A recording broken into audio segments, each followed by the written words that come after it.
Welcome back to another technical deep dive here in the Debug Zone.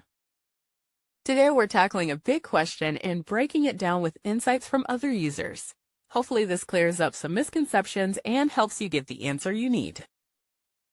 So buckle up, stay a little curious, and let's jump right in.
And that's a wrap.